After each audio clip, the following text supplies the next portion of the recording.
Okay, so uh, good afternoon to all. I am Dipali Boyer, faculty of Mechanical Engineering Department. So today we are going to teach the subject of machine design.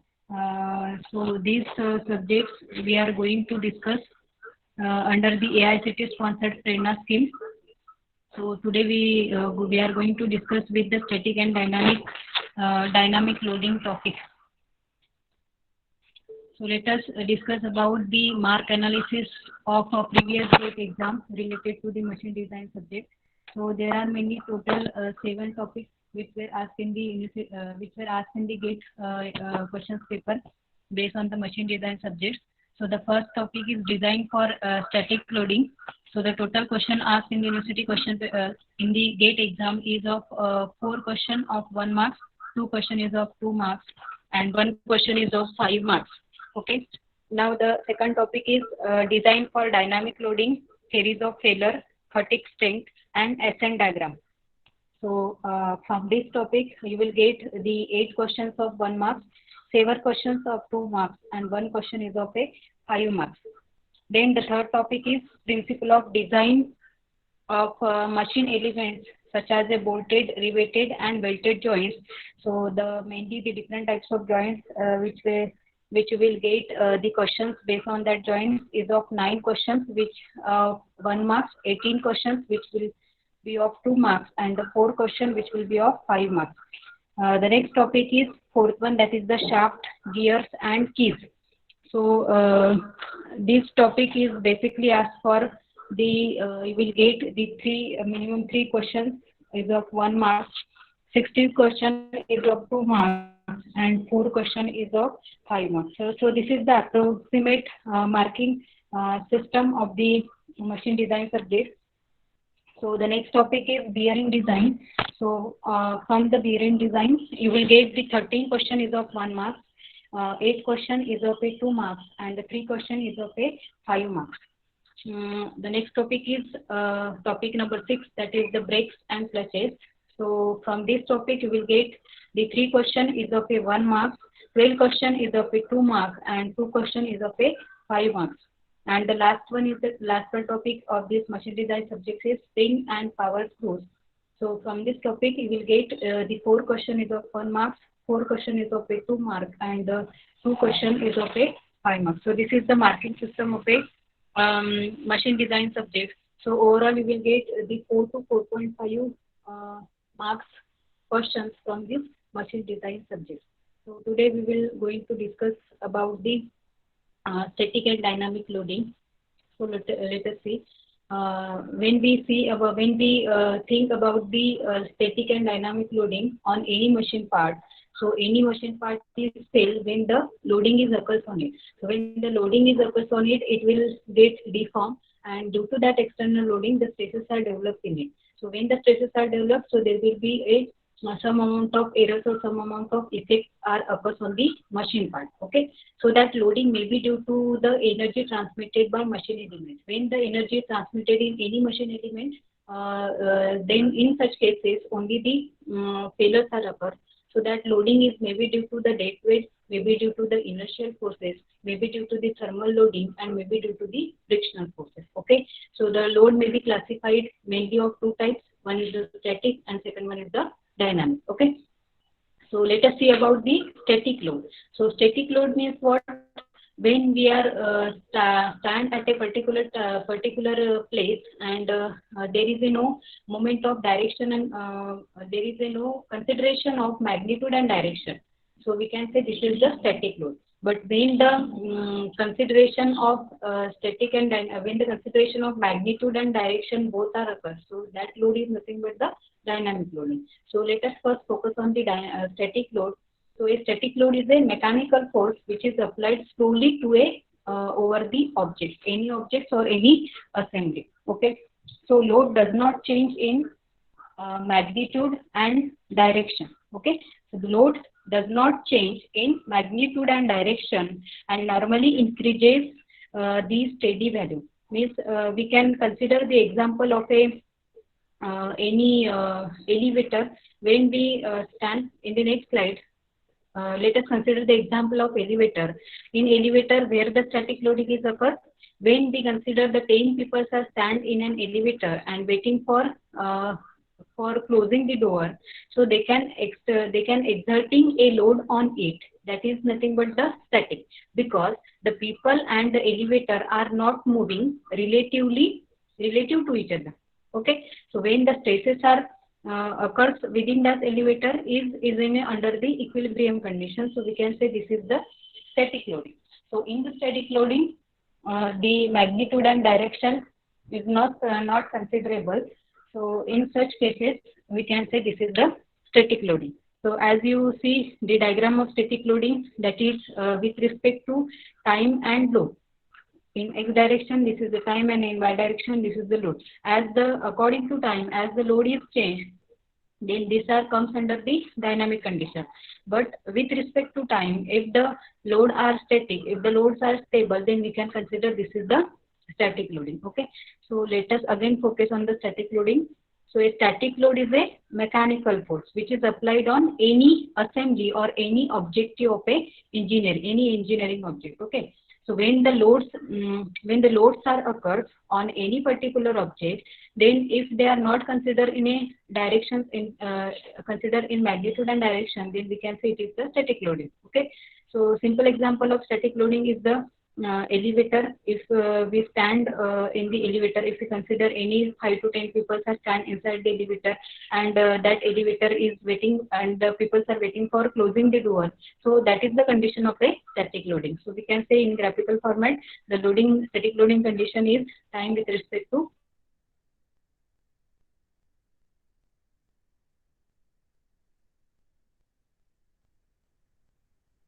load is result when loading condition is changed with respect to time. Okay, so when according to the time, if the loading are changes, then there will be a consideration of magnitude and direction. So that is comes under the dynamic loading. Or we can say the example of traffic of varying weight passing a bridge. If we consider the example of bridge, so on bridge according to time period, when we consider the morning time, so at the morning time and evening time, the traffic is in large amount. So we can say this is the dynamic condition. Okay, and when in the afternoon period, if we see the bridge traffic is low, so this is the condition of a dynamic load. So according to magnitude and direction, if the loading are changed, then that comes under the dynamic. Okay. So that is nothing but a cyclic load and the impact load are of a two types of dynamic load. Dynamic loads mainly of two types, cyclic load and impact load. Okay. So the load may be changed in direction. For example, the load on piston rod of a double acting cylinder, vibration and shock are a types of a dynamic loading. If we consider the example of any vibrational component, if we consider the example of piston cylinder arrangement, so that comes under the dynamic load. So as you see the diagrams of dynamic load, if we at a first diagram, if we see the first diagram, at the basic loading condition, the diagram is shown like time versus load.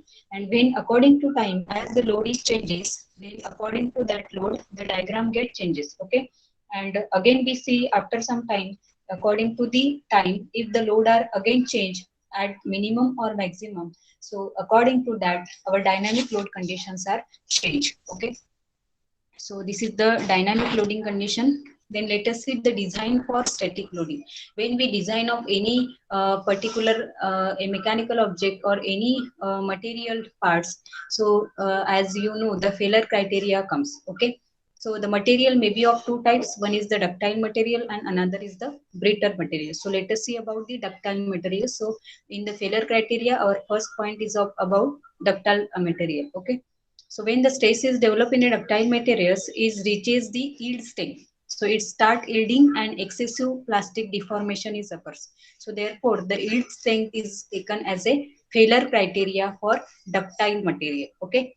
So when the yield point is occurs, after that yield points, failure is occurs in the ductile material. Okay. And let us consider the brittle material. Brittle materials, in brittle material, very small amount of plastic deformation occurs, and the fractures are lessened once the stress is developed, reaches the ultimate tensile state. So there is a two parameter. In ductile material, yield strength is considered, and in brittle material, ultimate tensile strength is considered. Okay. So therefore, the ultimate tensile strength is considered as a failure criteria for a brittle material. So in ductile material, yield strength is considered for a failure criteria.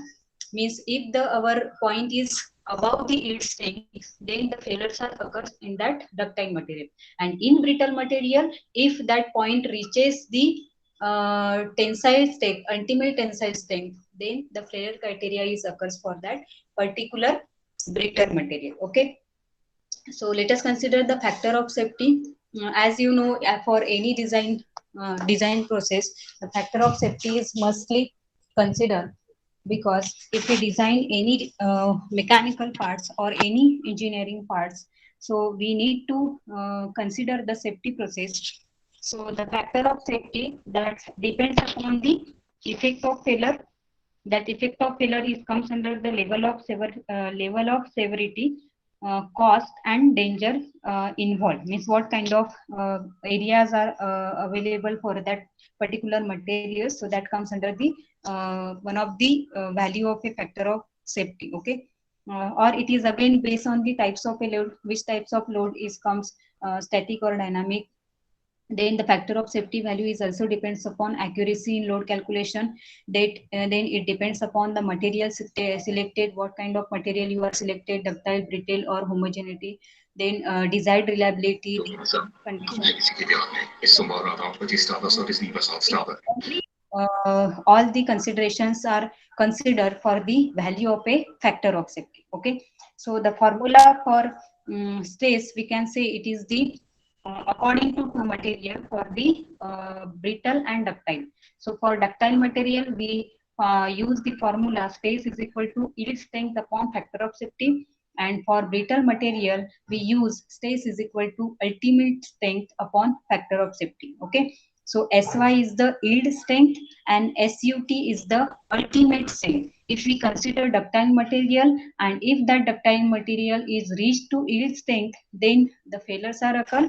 And if we consider the brittle material, in the brittle material, if the point is comes over the ultimate tensile strength, then the failures are occurs in a such material. Okay, then let us consider some of the principal theories or failure theories are to be considered in the design area. So the first theory is the maximum principal theory, that is the ranking theory. So what the theory is tell, the principal stresses are stress 1, that is sigma 1, that we can say this is the maximum principal stress. And the second is the stress 2, that is the minimum principal stress, or we can consider it as a stress 3 also. So that exceed the yield stress or yielding would occur. Means when the yielding is comes, then in such a cases the failures are occur. So for two-dimensional loading as x and y direction, for the ductile material where the tensile and compressive yield stress are nearly of same magnitude. So in such cases, we consider maximum principal stress, that is stress 1 is equal to plus minus stress 5, that is the yield stress, and stress 2, that is minimum principal stress, that is equal to plus minus stress 5. As you see the diagram, along the x direction the stress positive stress, and along the y direction the yield strength, that is in x direction that is stress 1, and in the y direction that is the stress yield state we can say, and in left and down that is the negative stress criterion. Okay, so the yielding is occurs when that boundary means point A to B, when that boundary cross the point B, then in such cases only the failures are occurs. Okay, so what the ranking theory says, ranking theory says that we consider stress 1 as maximum principal stress and stress 2 as maximum principal stress. Okay, so in such cases the failures are occurs when this boundary level means when the line cross that boundary point B. So across the boundary point B अगर आपका कोई line जाता है, so in such cases only the failures are occur. So in this case the formula used as stress 1 is equal to plus minus stress y, that is yielding stress, and stress 2 is also a plus minus stress y, that is yielding stress. So based on the condition of that particular material. Okay, then the next theory is the Saint Venant's theory, that is the maximum principal strain. Maximum principal strain. So in this case, strain is considered as a strain is considered as a tau 1 and tau 2. Okay. So these are the maximum and minimum strain, and which is corresponding to the stage 1 and stage 2 in the limited case. Okay. So that strain values are considerable with respect to the stage values. Okay. So in this case, the strain formula means strain 1 is maximum strain, which is given by formula 1 upon E into bracket stage 1 minus mu into stage 2. And the mu is the Poisson's ratio, having the value is in a considerable in a limit format, that is from, we can consider it as a 0.3 to 0.5. So for the maximum strain, the stage will be greater than equal to stage 2. Okay. And if we consider the minimum principal strain, so in that case, our formula is 1 upon E into stage 2 minus mu into stage 1. And in this case, our stage 2, that is the maximum stage, will be greater than minimum principal stage. Okay. So by arranging this formula, the final formula will be E into strain 1 is equal to stage 1 minus mu into stage 2, that is nothing but equal to stage 0. So we need only the above two formulas for the calculation of any strain if the question is asked in the GATE exam. So some of the theories are again available in the design criteria, that is the maximum shear stress, because the stresses are occur simple stresses, maximum minimum principal stresses, then shear stresses. So if we consider the maximum shear stress theory, so there is one of the theories, that is Triska theory. So in this case, the tensile leading point, that is stage 2 and stage 3 is 0, and the maximum shear stress is given by stage y by 2. So according to that, the formula is created. Stage 1 minus stage 2 is plus minus stage y. अगर आपको gate में मतलब design का part अगर आप लेते हो, तो we need to understand the different formulas, and we need to recall all these formulas, because all the questions are asked in the GATE exam, that is based on the formula. Okay. So in the maximum shear stress theory, the stage 2 and stage 3 matlab maximum principal stress are 0 and minimum principal stress that is not given. So in the maximum shear stress, we use formula that is stage y by 2, that is yielding stage by 2. Okay. So according to that, the formula is created. Then let us consider the maximum strain energy theory, that is the Beltrami's theory. So what the theory says, failure would occur when the total strain energy absorbed at per unit volume, total strain energy absorbed at point per unit volume is exceed then the strain energy absorbed per unit volume at the tensile yield point. Okay. So this type of failures occurs when अगर आपका strain energy पर unit volume अगर आपकी strain energy को exceed करता है, means yield point को exceed करता है, in this case only we consider the maximum strain theory. Okay. So the formula for that is 1 by 2 into bracket stage 1 into strain 1 plus stage 2 into strain 2 plus stage 3 into strain. Addition of all the stress and strain is equal to 1 by 2 stress y into strain y, that is the yielding stress and yielding strain. So according to these formulas are evaluated. So if the questions are related to the maximum strain energy theory, though in this case you have to use the formula, that is the addition and multiplication of all the stress and strain is equal to the half of stress into strain, which are the yielding stress and yielding strain. Okay. So according to that, the diagram is created. As you see in the diagram, the x direction is of stage 1, that is the maximum principal stage, and in y direction maximum principal minimum principal stresses. Okay. So according to all the formulas are present in this diagram. Then let us see the questions, that is the one of the topic is miss, that is distortions energy theory. So one of the stresses which we consider in the design part, that is vulnerable misses yield criteria. So what they say, yielding would occur when the total distortion energy absorbed per unit volume. Yielding is occurred. Yielding कब होंगी आपकी, when the total distortion energy absorbed per unit volume, energy per unit volume due to the applied load. आप जो load applied करने वाले हो उसके वजह से अगर टोटल एनर्जी पर यूनिट वॉल्यूम अगर आपका यील्डिंग पॉइंट क्रॉस करता है, so in such cases the honorable misses stresses are occurs. Okay, so yielding would occur when total distortion energy absorbed per unit volume due to the applied load is exceed the distortion energy absorbed per unit volume at the tensile yield point. Okay, so what according to formula, total strain energy and strain energy for volume, it changes, and that can be given as E of T, that is the total strain energy, which is equal to half of all the multiplication addition of a stress and strain, or we can say in other format E of V, that is volume change, is equal to energy volume change, that is equal to 3 by 2 into stress of AV, that is energy with respect to volume, and strain of energy with respect to volume. So according to that, you will get the final formula for the energy with respect to volume is 2 into 1 plus mu 1 plus V upon strain of stress into E into stress of Y of square. Okay, so at the tensile yield point, all the stresses, that is stress 1 is equal to yielding stress and stress 2 is equal to stress 3, that value becomes 0, and the strain 1, that is the maximum principal stress, is nothing but the yielding stress.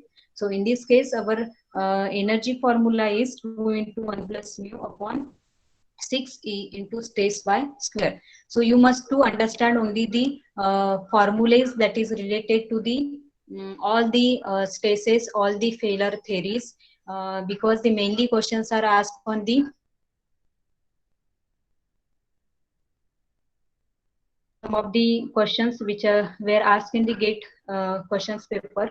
So the first question is, what is the effect of plating on the fatigue strength of machine element? Okay, so if we consider any machine element and due to the loading, the failures are occurs on it. So what is the effect of plating? अगर आप plating करते हो किसी भी machine element के ऊपर, so what the effect? So if we are plating on that machine element, the internal stresses are importantly affect the, obviously अगर आप किसी भी machine element के ऊपर platings करते हो, platings means coatings करते हो, तो due to that coating it will help to reduce the resistance, it will help to reduce the fatigue error on it. So the options are available. Plating increases the fatigue strength of machine element. Second option is plating decreases the fatigue strength of machine element. Third option is plating does not affect fatigue strength of machine element. And the fourth option is unpredictable.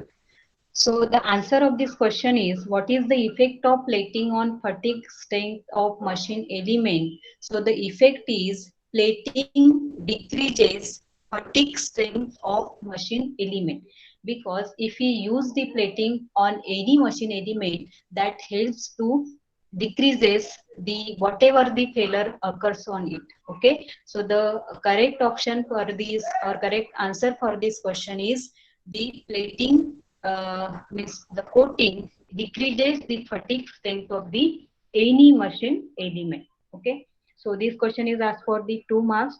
Then let us see the second question, that is maximum principal stress theory. Maximum principal stress theory by ranking is applicable for those material which are, मतलब आप कौन सा material use करोगे जिसके ऊपर आप fatigue theories apply कर रहे हो. ठीक है, so there are 4 options are available. First is strong in shear but weak in tension or compression.